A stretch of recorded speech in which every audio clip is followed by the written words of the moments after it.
এরপরে জাহান্নামীদেরকে হাকাইয়া জাহান্নামীদেরকে নেওয়া হবে। এই কথা আল্লাহ রাব্বুল আলামিন সূরাতুল জুমারের ৭১ নম্বর আয়াত আল্লাহ পাক বলেন, ওয়াসিকাল্লাযীনা কাফারু ইলা জাহান্নামা যুমারা হাত্তা ইযা জাউহা ফুতিহাত আবওয়াবুহা। জাহান্নামীদেরকে হাঁকিয়ে যখন জাহান্নামের দিকে নিয়ে যাওয়া হবে, জাহান্নামের দরজায় যাওয়ার পূর্বেই জাহান্নামের দরজাগুলো তাদের জন্য খুলে যাবে। নাউযুবিল্লাহ।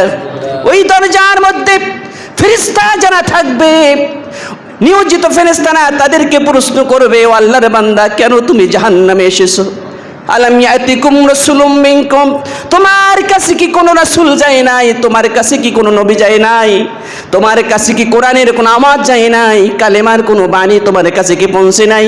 কেন তুমি জাহান্নামে এসেছো? তখন তারা বলবে, বালা ফাকাল্লাবনা ওয়া কুলনা মা নাযালাল্লাহু মিন শাই।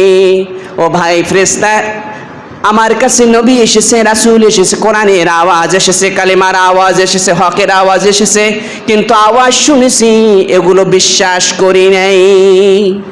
যদি বিশ্বাস করতাম তাহলে আজকে আমাদেরকে হাঁকিয়ে জাহান্নামে নিক্ষেপ করা হতো না। এভাবে জাহান্নামীরা আফসোস করবে, ফেরেশতারাও তাদেরকে বলবে।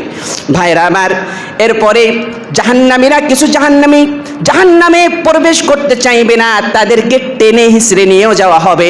এই কথাটা আল্লাহ রাব্বুল আলামিন সূরাতুল হাক্কার 30 থেকে 37 নম্বর আয়াত আল্লাহ পাক বলেন, খুযুহু ফাগুল্লু সুম্মাল জাহিমা সাল্লু সুম্মা ফি সিলসিলাতিন যারউহা 70 যিরাআন ফাসলুকু।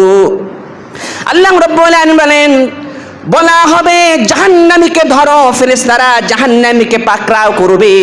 পাকড়াও করার পর আল্লাহ রাব্বুল আলামিন নির্দেশ দিবেন, তাকে শিকলবদ্ধ করো, শিকল দিয়ে বেঁধে ফেলা। মুফাসসিরিন ইকরাম বলেন, এই শিকল হবে 70 হাত লম্বা। এমন লম্বা শিকল দিয়ে জাহান্নামীকে ধরে শক্ত করে বেঁধে জিল্লতির সাথে, অপমানের সাথে জাহান্নামের আগুনে স্থায়ীভাবে নিক্ষেপ করা হবে। নাউযুবিল্লাহ। ভাইরা আমার, এরপরে আল্লাহ রাব্বুল আলামিন বলেন, ইউরিদুনা আন ইয়াখরুজু মিনান নার ওয়া মা হুম বিখারিজিনা মিনহা ওয়া লাহুম আযাবুম মুকিম। আল্লাহ রাব্বুল আলামিন বলেন, জাহান্নামীরা জাহান্নামের আগুনে জ্বলতে জ্বলতে এমন একটা অবস্থা হয়ে যাবে, জাহান্নাম থেকে বের হওয়ার জন্য কান্নাকাটি করবে, জাহান্নাম থেকে বের হওয়ার জন্য ছটফট করবে, বের হতে চাইবে। আল্লাহ রাব্বুল আলামিন বলেন, কখনো তারা জাহান্নাম থেকে বের হওয়ার সুযোগ পাবে? স্থায়ীভাবে জাহান্নামে জ্বলতে হবে। ভাইরা আমার, কোরআনুল কারীম থেকে সূরা কথাগুলো আপনাদের কাছে আমি বলতেছি। এরপর আল্লাহ রাব্বুল আলামিন অন্যত্র আয়াতে বলেন, ওয়াল্লাযীনা কাফারু লাহুম নারু জাহান্নামা লা ইউকদা আলাইহিম ফায়ামুতু ওয়া লা ইউখাফফাফু আনহুম মিন আযাবিহা কাযালিকা নাজজি কুল্লা কাফুর। ভাইরা আমার, আল্লাহ রাব্বুল আলামিন এখানে এমন একটা কথা বললেন। আল্লাহ পাক বলতেছেন, যখন জাহান্নামীরা জাহান্নামের আগুনে জ্বলতে থাকবে, আল্লাহ পাক রব্বুল আলামিনের পক্ষ থেকে তাদের জন্য কোনো মৃত্যুর ফয়সালা হবে না। দুনিয়ার আগুনে পড়লে মানুষ মারা যায়, যায় কিনা?